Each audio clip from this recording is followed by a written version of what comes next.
Welcome to Radio Toni and the Passion Project. Join us live each week as we journey into the world of passion. Want to live life passionately?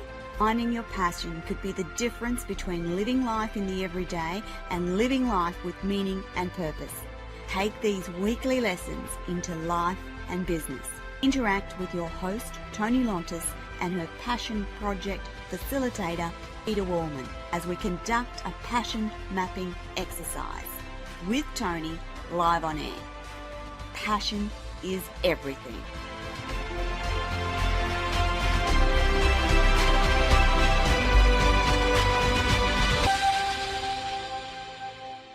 And good afternoon, Australia, and good evening, America. You're listening to Toni Lontis live on Radio Toni and the Passion Project. And we have a wonderful guest today, all the way from the UK. But before I introduce her live to you, Dr. Sue Palmer-Conn is known as the divorce doctor. And she started out life as a teacher and took some time out to raise her family. And at that time, she was diagnosed with MS. And we'll talk to her a little bit about that later. While she worked to combat the serious physical nature of her symptoms, she enrolled in a psychology degree to combat the potential cognitive problems of an MS diagnosis. She loved studying, and as her symptoms minimised, she went on to complete a PhD in psychology. And from that, she was offered a junior lecturing position in a prestigious university. Unfortunately, her husband's ego was bruised at this time, now that she was more qualified than him and no longer financially dependent on him. They ended up getting a divorce in 2001, 2 weeks shy of her 50th birthday. She knew then that she wanted to earn enough money to keep the house and the lifestyle that she enjoyed. And within 5 years, she got a series of promotions and became a senior manager. Then, in 2004, a wonderful man came back into her life after no contact for 33 years. And they've now been married for 16 years.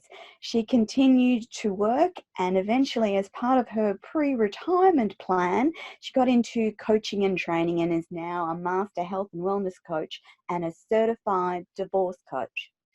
So she helps couples consciously recouple if they decide to make up, or consciously decouple if they decide to break up. She has a wealth of experience in helping people with divorce and via her holistic health and wellness programs, and passion mapping has been incorporated into her journey, and she helps everyone on their divorce journey, So good morning, Dr. Sue. And may I call you Dr. Sue, or would you prefer Sue? Oh, just call me Sue. Oh, I like the Dr. Sue, the divorce doctor. Welcome to the program, Sue. It's a delight to have you live with us here today, all the way from the UK. And I believe before Sue came on live with us today, she'd been in a 3.5 hour mastermind. So effectively, she's been awake most of the evening.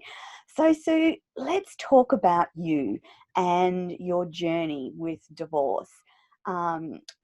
I understand that you loved your roles in the university, and I'd first like to talk about what happened with your husband. I understand that you were relatively happy before you started to educate yourself and go along that track of lecturing. So how did that work out for you?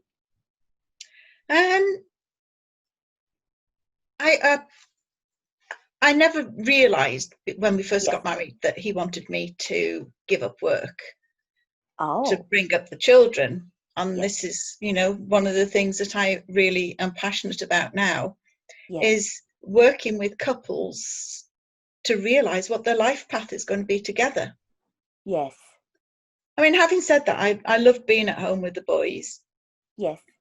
And I really took it on board and got involved in things that they were doing, their sport and what have you. I became a rugby coach. Wow. Wow.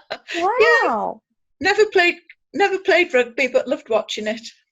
Yeah. So I used to coach the minis, Yes. And the boys went on to play at quite a high level. Yes. So when I went back into teaching, yeah, I loved what I was doing. I've always said I was, I wanted to teach since I was knee high to a grasshopper. But at the same time, as you said, I was diagnosed with MS. Yes. And that must have been a huge shock, Sue. Well, it was. Yes. I mean, completely out of the blue. I'd been really fit because as a teenager, I used to swim internationally, and then as an adult, I went back into masters swimming and, swam in the UK, the British, the European and the World Championships and stuff like that. Wow. And then all of a sudden, bang. But that didn't stop me. No. When in 1991, when I was 40, I decided that I would take up sport properly again. And I competed in the European Masters in the modern triathlon. Oh, wow. Which is running, swimming and shooting, because my hands were really shaky, my eyes were not good. So I took up pistol shooting. And I used to shoot the length of the garage. Yeah.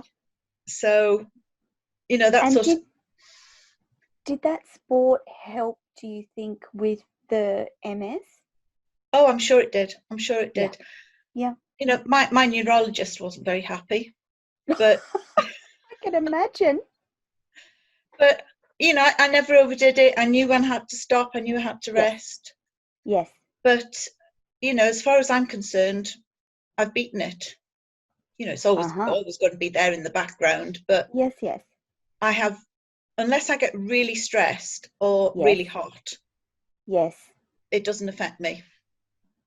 Yeah, you get to know your body, don't you? And I have to agree with you. Stress. I've got rheumatoid arthritis, so MS, rheumatoid arthritis, they all fall into that autoimmune disorder big group. And I agree with Sue. Stress is one of my big triggers for rheumatoid flares. Yeah. And it's about learning how to manage that.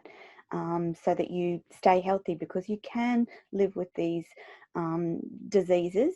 They just take a bit of management, don't they, Sue?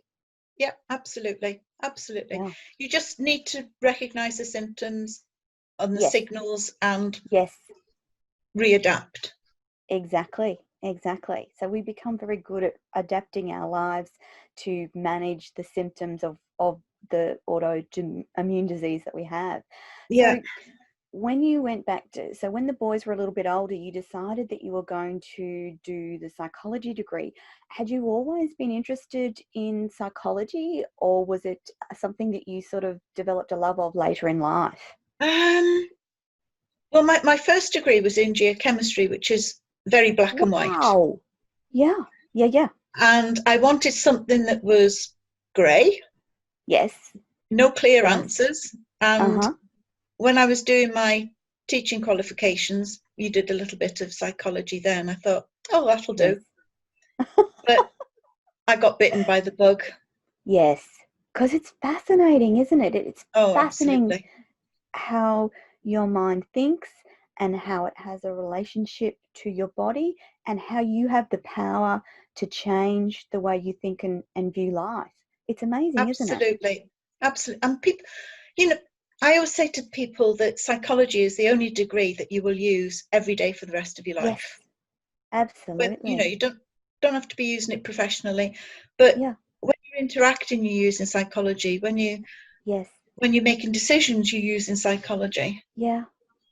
So did having done the psychology degree help you in the early stages of deciding that you were going to divorce? Because that's quite a major decision, to come to that point where you decide that this is not working, this is not ever going to work, we need to consciously uncouple, are the lovely words that you use.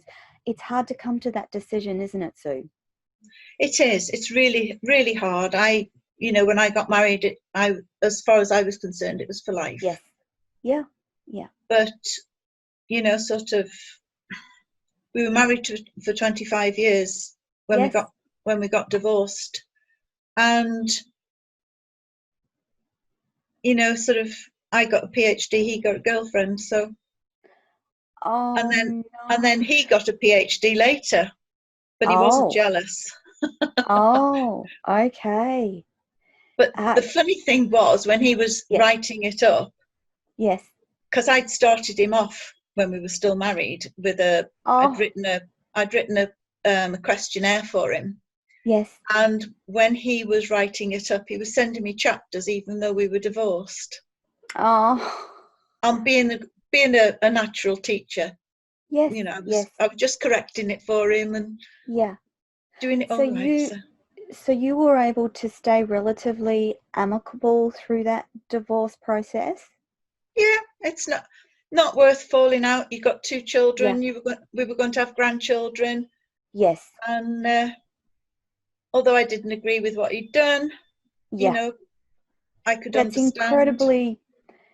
It's incredibly hurtful for a woman to discover.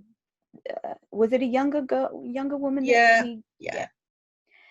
So for middle-aged women, our age, that's a real hit in the stomach, isn't it? Oh, absolutely. Because, 50, you're hitting menopause. Yes. The boys had both gone to college and left home. That empty nest syndrome. Empty nest syndrome. And, you get to the stage where you think, well, we've got the future ahead of us now, planning retirement, planning all the adventures that we could have. We were debt free. Yeah. And my parents were getting older. So, I had the worry of them getting older. I had the worry, sort of with the stress, was my MS going to flare up? Yes. Fortunately, it didn't. Oh, well done. Because, well, as you can tell, I'm so laid back that I'd be horizontal if I went any further back. What a delightful thing to say. So you managed to negotiate your own divorce, and was it something that process triggered where you decided that you wanted to help others in the divorce process?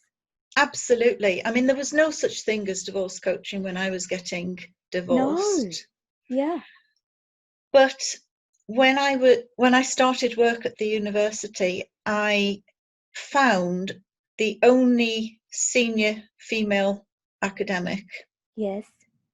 And I went to her and I said, what have I got to do to get to where you are in the shortest possible time?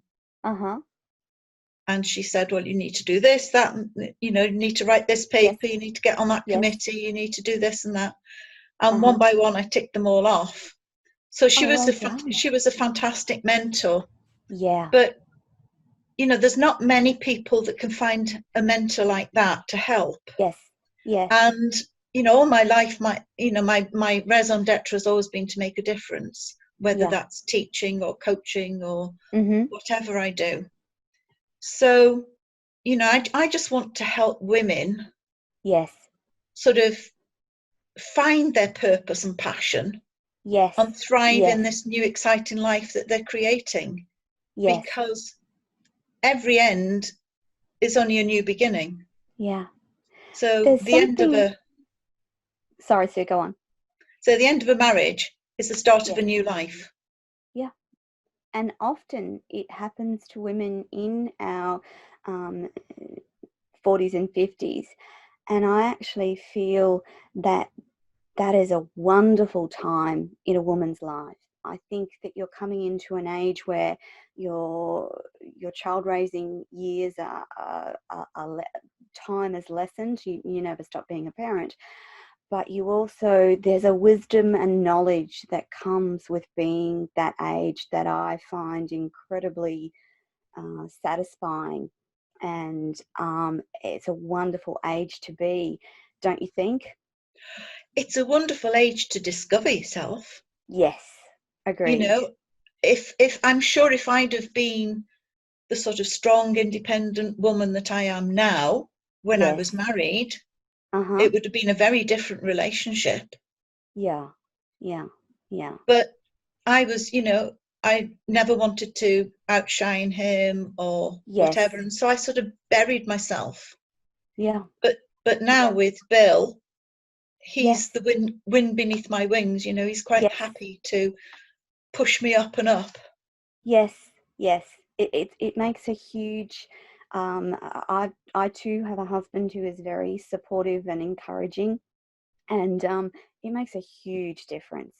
I've experienced all the rest, and now he allows me to do what I do, and encourages me to do so. And it's amazing what you can accomplish when you have that support behind you. In thinking about the UK and the UK experience with COVID and the lockdown, have you seen the stress that's been causing in relationships? Oh, absolutely, Yeah. absolutely. Inquiries about divorce in Yes. the family law section has increased by something like 40%. Oh, wow. It's higher Wow. now than it is normally. Normally. The Mm-hmm. first Monday in January is normally the peak time. Oh, really? Yeah, Why do you think straight that after is, Sue? Christmas and New Year, people Uh-huh. thrown together. Mm-hmm. Arguments over family Uh-huh. and finance Yes. and all the rest of it. Yeah. The other peak is September, Uh-huh. when the children go back to school. Right. But now, and this is true the world over. Yes. China found that there was at least, I think they said 50% increase in divorce inquiries or people Wow. starting divorces. Wow. I have to agree that there is challenge to being locked down 24/7 in the same house, in the same space. Even for ourselves, who I consider we have a good, strong relationship, but it was still challenging. So I can't imagine what it would be like in couples and families where things weren't good to begin with, and now they're in lockdown together. Have you been able to help any of those couples come out the other side and decide to stay together, or have most of them decided that that's it? No, it's about 50-50, the people that I'm working with. Yes. Uh-huh. But I'm up front with them, and I say, Yes. all I want is the best decision for you. I'm not Mm-hmm. promoting divorce, and I'm not Uh-huh. promoting that you stay together, but Mm-hmm. let's work on it. Yeah. And I've just written an online course. Well, it's not quite finished yet, and it's called Yes. Marriage Makeover Mastermind. Yes. Yes. So that looks at communication, Uh-huh. connection, compassion, that sort of thing, because that's the thing that people are complaining about. We're disconnected. We're not Yes. communicating. We're Mm-hmm. arguing. We've lost the passion and intimacy. Yeah. Yeah. And when people are thrown together, Mm-hmm.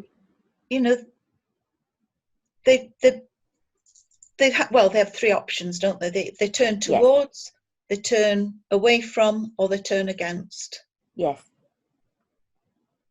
And So, Sue, your course is going to be on your website, thedivorcedoctor.com? it'll be on me or we, me hyphen Okay. or hyphen we. Okay. Because when they come through to the divorce doctor, they've Yes. made the decision. Yes. And Okay. with me or we, it's sort of me to we when they're first starting, Yes. me or we when they're deciding, and then Yes. when they've made the decision, it's either me and we, or me on my own. Yeah. Yeah. how have you found using your passion mapping learnings? Uh, how have you used that in helping people with their divorce journey? Um, the, the clients that I've used it with so far, it's been absolutely transformational. They've Uh-huh. they've come in sort of not knowing who they were. They're Yes. coming out of a marriage Uh-huh. and not knowing who they were, and Mm-hmm. just in a few short weeks working on the passion map, they can Yeah. see a new life journey. They can see all the positives. They value themselves. Yes. That they're building up refinding the qualities that were Yes. lost. Yeah. Yeah. It's a very powerful process for uh, getting clarity around what you're passionate about and where you might want to go with your life, isn't it? Absolutely, absolutely. I'm just getting into couples mapping, and I can't wait, because Oh, wow. I think the best place to use this is when Yes. people are planning to get married, especially if Yes. it's a second marriage. Yes. You know, people over 50, the divorce rate is now round about 50%. With a second Oh, marriage, it goes up to yes. about It's, 65% yeah. and about Yes. 73% for a third marriage. Yeah. So the stats are against you to begin with, aren't they? Yeah. You think about how long people plan their wedding and how much Yes. money they spend on their wedding and how Yes. little time they plan their marriage. Uh-huh. Uh-huh. Uh-huh. And we should be having those discussions, shouldn't we, Sue? We should be making sure Absolutely. that those couples that are intending to get married have some of the tools that they'll need to navigate marriage, because it is tough. And there are tough times even for the best of couples, and it it's seriously not something that you would want to ever go through, because they are painful processes, and it's never a fun thing to do or decide to do. It's a painful process, it's hard, and particularly if you're a woman in that middle-aged age bracket, it's going to be financially ruining for you in many instances, isn't it? It could be. It could be. I Yeah. mean, getting divorced at 50, Yes. you've only got 10 to 15 years to build up a pension pot, Yes. because Yes. if like me, you'd been a stay-at-home mum and then work very Uh-huh. part-time, Yes. you don't have a pension in your own right. That's right. That's right. And it becomes very difficult to decide and to work out how to build up enough money so that you can retire. But it doesn't look like you're going to retire anytime soon, Sue. You've No, got plenty of couples to work with. How has it been having this sort of wonderful career into your 70s? I'm really looking forward to it. Yeah. I've found a new passion. Yes. Yes. I've always loved teaching, and this to me is just an extension. Yes. Sort of helping people to find themselves. Yeah. Whereas at university, I'm helping people to learn how to learn. Yeah. Now I'm helping them to learn how to love themselves and others. Yeah. Yeah. It's a powerful thing to be able to do. So let me just clarify, when did you discover passion mapping? I first heard about it a couple of years ago. Uh-huh. And of course, with Peter being in Australia and me being Yes. in the UK, Uh-huh. ne'er the twain shall meet. So I kept saying, when's it going online? When's it going online? Yes. Yes. And eventually it went online, and that was it. I just Yeah. got hooked. Yeah. And that was something that Peter and I very much wanted to explore, how we could change what Peter does from the face-to-face program that he delivers to this online mode. And increasingly, the more and more people that I'm talking to, the more and more they're saying that the process of getting themselves online, their programs online, their courses online, it opens them up to a worldwide market and doesn't limit them to a geographical location. So for you, Sue, being the divorce doctor, you can coach couples or singles from all over the world. It's just a matter of getting those time zones correct, and even that is not so much of an issue if you have something online that people can do in their own time zone. I think it's a wonderful new world, and I'm really excited for you to be able to do that work across the world. Yeah, absolutely.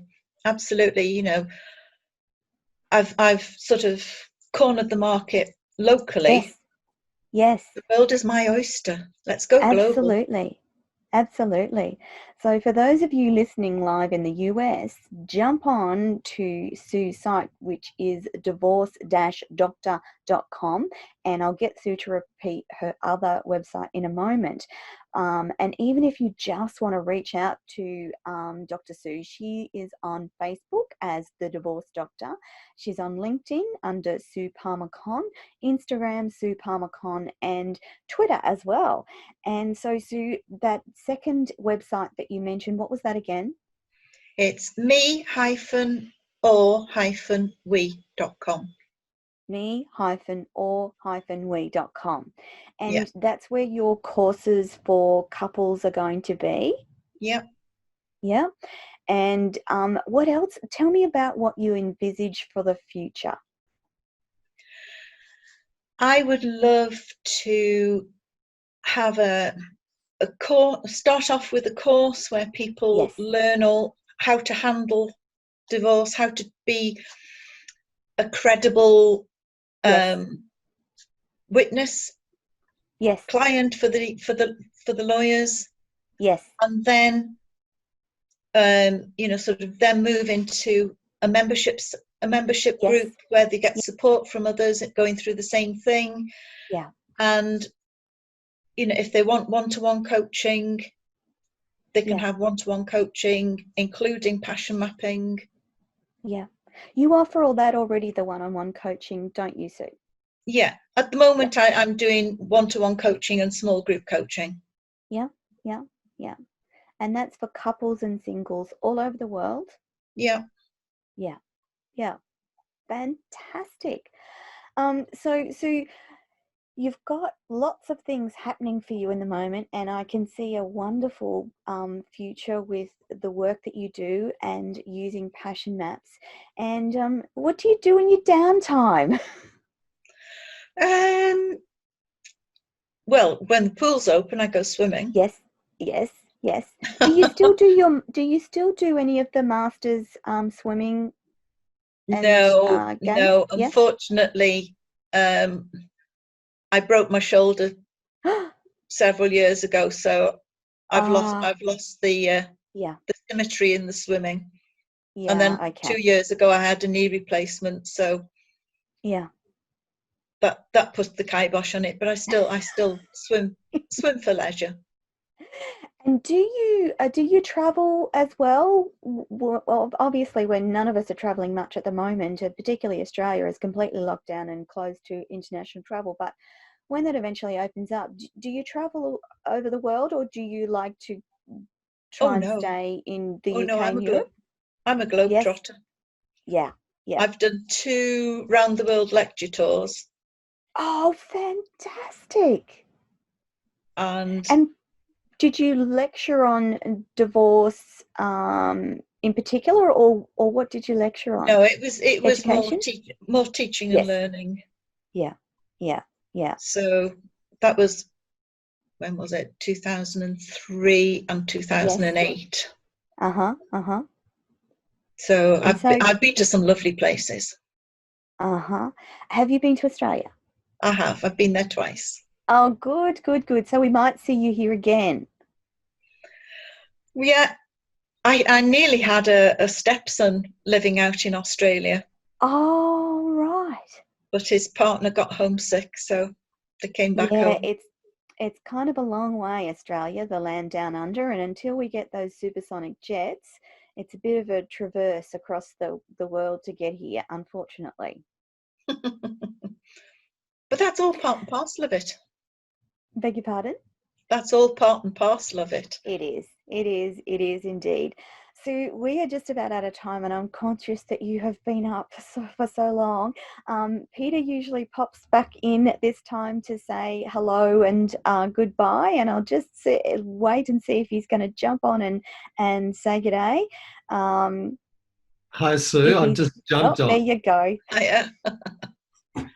Just jumped on. You amaze me the way you can get up in the middle of the night and be so coherent. I agree. I've not been to bed yet, so if I'd have been to bed, I'm not sure I would have been quite so coherent. Yeah. Oh, Sue, it has been a pleasure chatting to you this morning, and I love the work that you do, and a big congratulations on doing that work. Again, there's not a lot of people that do that, and the process of consciously recoupling or deciding to consciously decouple, I'm sure will keep you very busy from now and into the future. Yeah. I'm going to let you go now again. I'm conscious that you've not been to bed yet. Thank you so much for coming on Radio Toni and the Passion Project. And I look forward to seeing what you do in the future, Sue. Thank you for having me, and enjoy the rest of your day. Thanks, Sue. Bye for now. Bye, Sue. Bye. Hello, Peter. Hello, Toni. We meet again. We meet again. We do.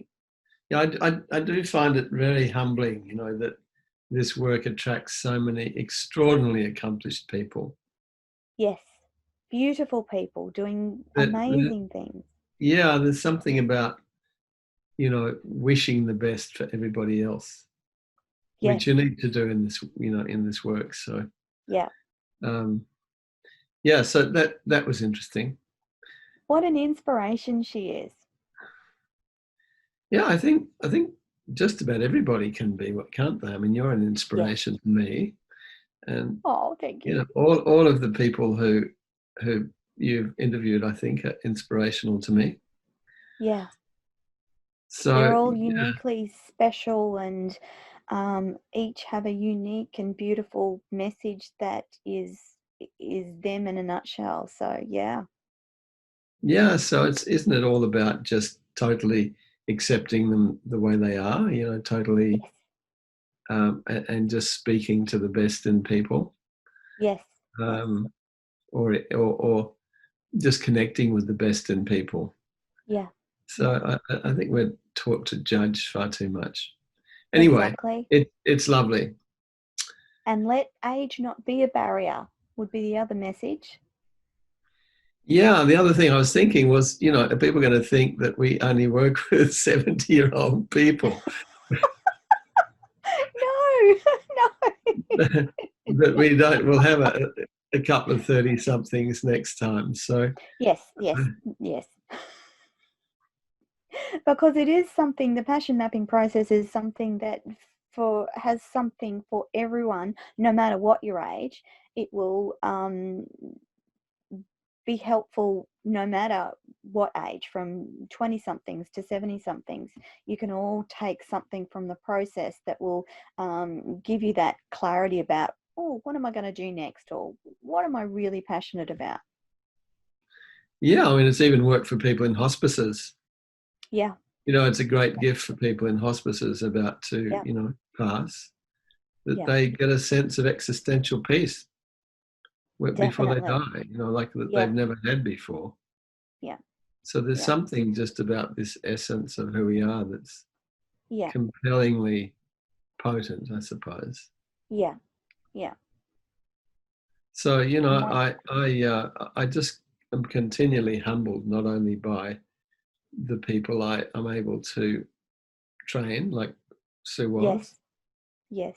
But even the people that I work with, and people that they work with, and I love that at the essence, we're all so amazing. Yes. So magnificent in our essence, every single person. Every human being has that particular specialness that is unique to them. And once you find that and work with that, life becomes amazing. It was good to see Sue's excitement when she said about being able to do the passion mapping training online versus having to do it face to face, and how much that meant to her to be able to do it online, which is part of the reason why you and I partnered together, was to work out how to go from face to face to having your programs online and available to that worldwide audience. And so far, it sounds like it's going to be working just fine and dandy. Well, I hope so. I mean, in the last training, we had people signed up from, I think, 6 countries, was it 8 countries? Something like that. 1, 2, 3, 6, 7 countries. So where are people showing interest from? Well, from Africa, from Europe, from North America. Yeah. From Thailand, it's the only Asian ones. Wow. New Zealand and Australia. Yeah. Yeah. And what they love is connecting with the diversity of people. Yes. And of course, when we create a community around, or a mini community for the people training, there's such learning from people of different cultures and the way that they... Definitely. Yeah. So, you know, one of the women was a black woman from the US. Yes. And so she helped give us more of an insight into the black situation in the US. Yes. And so sort of almost like straight from the horse's mouth. Yeah. Yeah. My husband and I watched a Netflix series last night because we've been talking about the Black Lives Matters stuff that's happening across the world. And it's horrifying for me to think that our beautiful, these beautiful people have suffered so much with so much racism.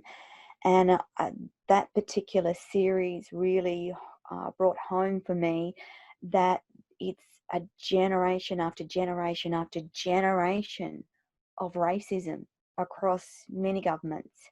And we need to change that. Yeah. And I think one of the things I've learned through working with African Americans or even Africans is that they're generally much more embodied than us Westerners. Okay. So they're actually coming from a different place. They're coming from a more integrated, embodied place. Mm-hmm. And I think I think there's a natural fear of that because there's a strength in that. Yes. And if you are in the world of intellect, primarily, then that can feel quite threatening. Yes. Because at some level we're missing out on what they have. So I think that causes a sense of oppression as well. Mm-hmm. It's very interesting for me to observe that. Yeah. I would agree. It triggered for me that I can't stand injustice. It embodies a feeling within my soul that hurts my soul. So when I see or hear injustice, it makes me angry and sad and all of those things, and drives me to want to change those thoughts, to stamp out ignorance and to push for equality across all humanity, because at the end of the day, no matter what skin color we have, no matter what background we have, we're all still human. At the end of the day, we're all just humans. And where did you get that belief from, Toni? The belief that I wish more people had that. that sense of okay. Well, yeah, I mean, I do. I wish more people had that. I wish more people had a sense of men and women, we're all in this together. Yes. Yes. Rather than a suspicion of men or a suspicion of women. Yeah. I actually feel that it's linked to educating yourself and questioning the things that we're told, the things that we see, and the things that people like to force on us. And, you know, questioning. So the president, let's say the president of the USA tweets bloody blah, and lots of people think that that is the way that you should think or speak.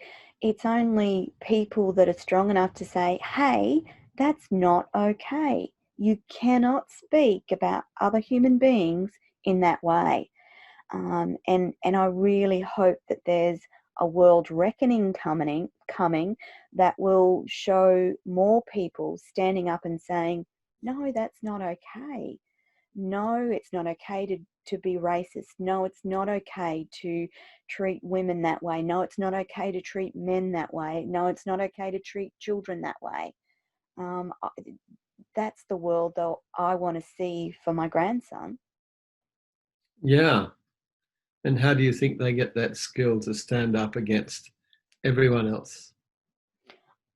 I think that, from my personal perspective, I think that for most people, it takes living through some sort of bad experience or trauma where you recognize that you need to do some healing.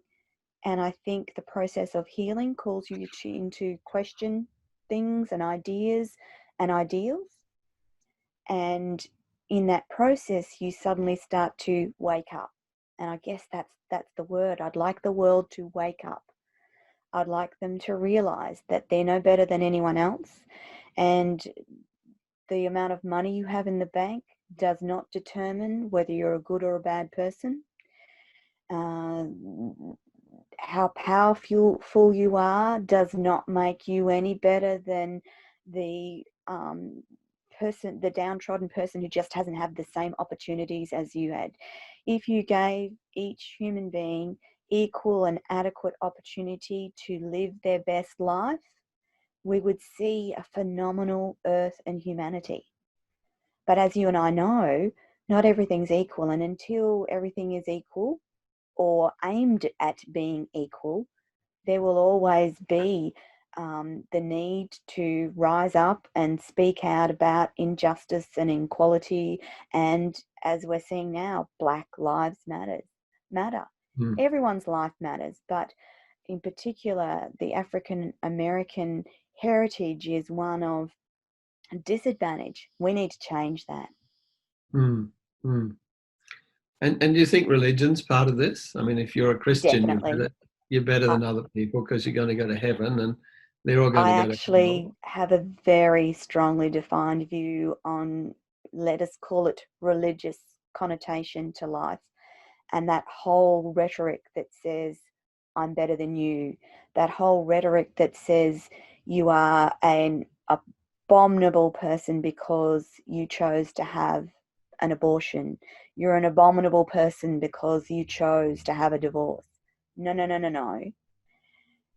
You make the best decisions that you can make with the skills you have and the life that you've been given. And just because you choose to do those things does not fundamentally make you a bad person. Yeah? Yeah. I feel and what really... right do people even have? Absolutely. What right do you have to judge anyone? Yeah. What right do you have to say that anyone's truth is right or wrong? It's what they believe is real in their life, and they have the right to believe that. But they don't have the right to judge other people. again, passionately opposed to judgment of any degree, because I've been at the other end of it so often in my life. And it's not okay, people. It's not okay to judge. No matter what another person is doing, you don't have the right to judge them about that. Sure, you can ask them about that. You can engage with them, but we must always engage from a respectful point of view, which for me, I find easy, because I don't judge anyone, or I try, like, I will challenge myself on anything that I think I might be judging someone on. That's an internal dialogue that I have with myself about, so why are you so hard on that person? Why are you thinking so negatively about that decision that someone's made? And that's my own personal, but not a lot of people I find do that. They're just like, oh, she did this, so we're not going to speak to her. Well, how about you find out why she had to make that decision in the first place? Show a bit of empathy, understanding, and compassion, and discover that it's not what you see on the surface, something far deeper, and something that they've had to work through to come up with that decision in the first place. Again, don't judge, or you're going to get my wrath. Heaven help us. I think you've got an element on your passion map around that, haven't you? I have, yeah, right in the center. Truth and justice are right in the center of my passion map. So, as you can see, I'm liable to get quite vocal about judgment and racism and ignorance and injustice. It makes me quite fired up. And those scenes that we've been seeing out of the US, where the treatment of our African American people, that's not okay, and that's a whole of country thing. And it's no different in Australia, the way that we've treated our Aboriginal and precious Indigenous people. They are fundamentally the most spiritually grounded, beautiful people I've ever engaged with. And some of the things that we've subjected them to in Australia, again, not okay. Not okay. Because they're no different from you and I, and we should treat them no differently. Well, I'd argue they're not different. At some level, they're no different, but they do have a genuine spiritual connection with the earth. Absolutely. It's a beautiful, precious thing to see and interact with, their spiritual beliefs and their culture, and we just don't see enough promotion or education. Again, see, it always comes back to education. It always comes back to taking the blinkers off and being open to learning something different. As Sue said in the interview, her whole life has been about education and teaching. It's such a powerful platform, and it's the most powerful platform for change. Yeah, I think so. And again, that's why I do what I do on radio, because it's a potential place to engage with people, educate, inspire, empower, and show them. And particularly with you and I collaboratively working on passion mapping. And again, that's education. That's educating yourself to rediscover what you're passionate about and making that the center of your life and living your best life. Yeah, it sounds easy. Yeah, it does sound easy. It's actually not that easy. Although Peter does make it easy. The passion mapping process is a little bit of work, but Peter, and I'm sure all the rest of the facilitators that do this work, are really good at drawing out those things that make you tick. And that's what passion is, the things that make you tick. Yeah. Yeah. Toni, I just The want to essence. say one thing about Indigenous people that I've discovered in this work. And I sort of have a great compassion for them because of it. Yes. And this has been an experience with a number of practitioners, I guess, in different parts of the world.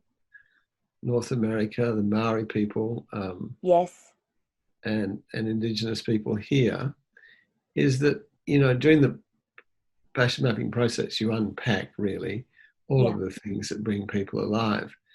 And for Indigenous people, there's often almost like two selves. Yes. Two parts of the psyche, and one is about the conventional world and one is about their Indigenous world. Yes. And what happens when they're connecting those two and harmonizing them is they suddenly have a sense of the wholeness of their life rather than having these two parts of themselves almost at war inside themselves. Yeah.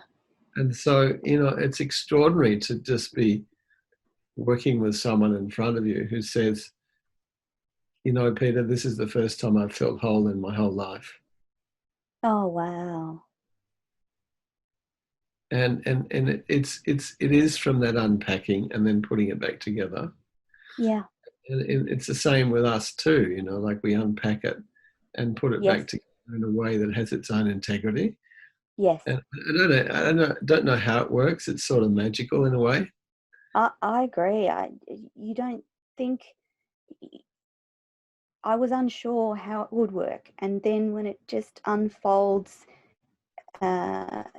so effortlessly, and then it's laid out in front of you, go, oh wow, oh okay.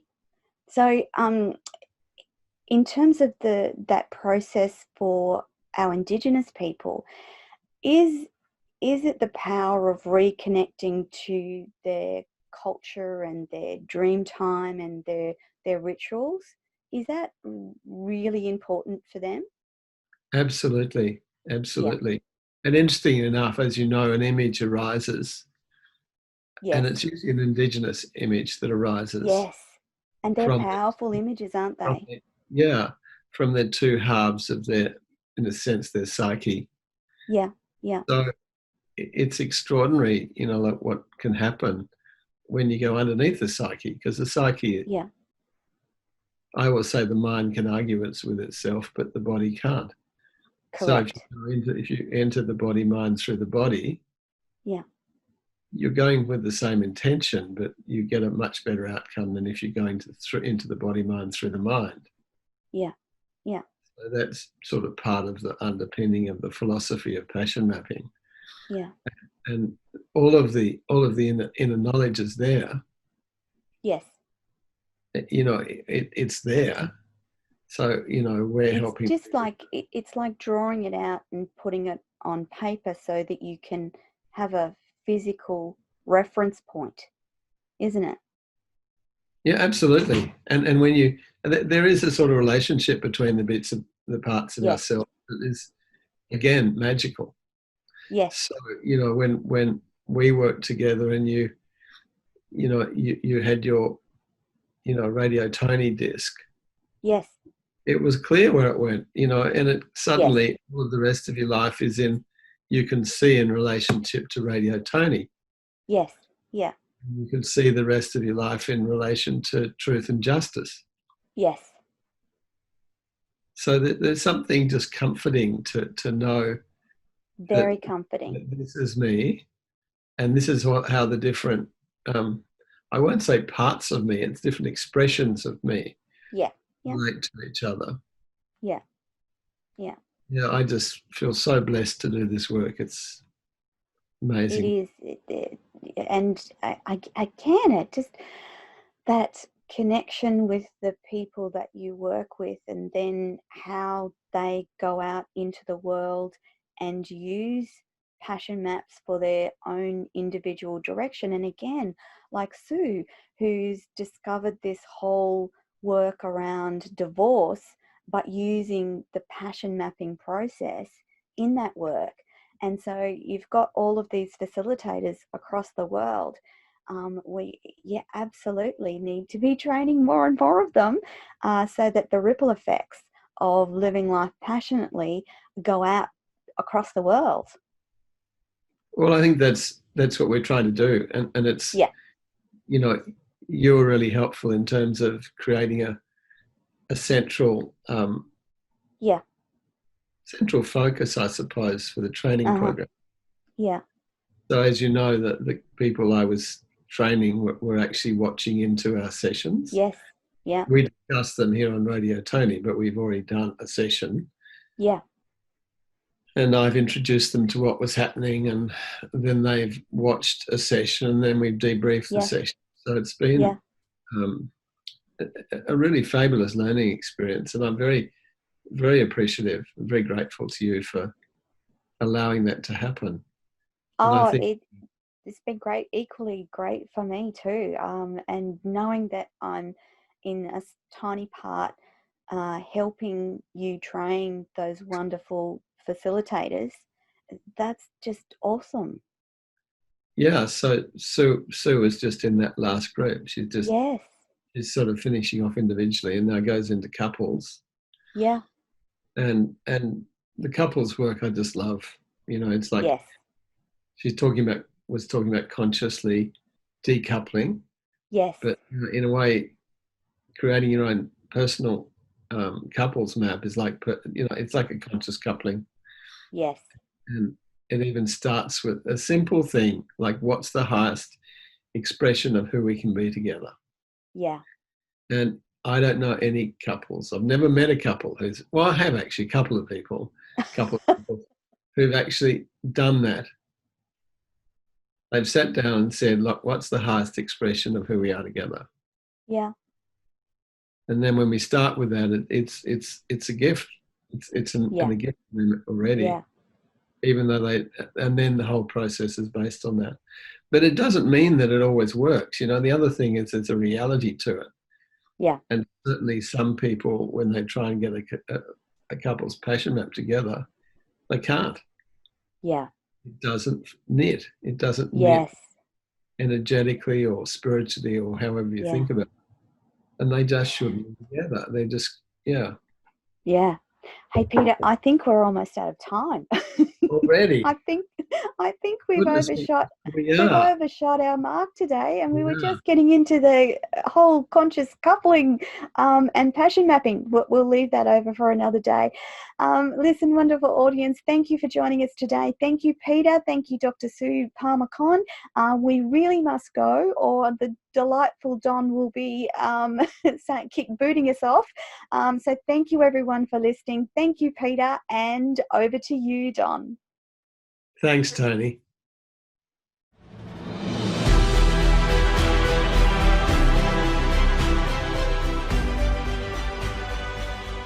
Thank you for joining us on Radio Toni this week.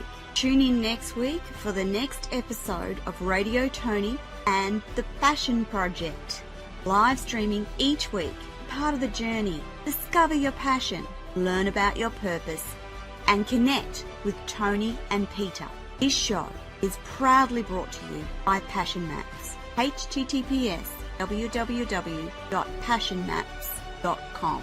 That's www.passionmaps.com. Live passionately every day. Use the code TONI to register for your own online deep dive program with Passion Maps. See you all next week. Bye for now.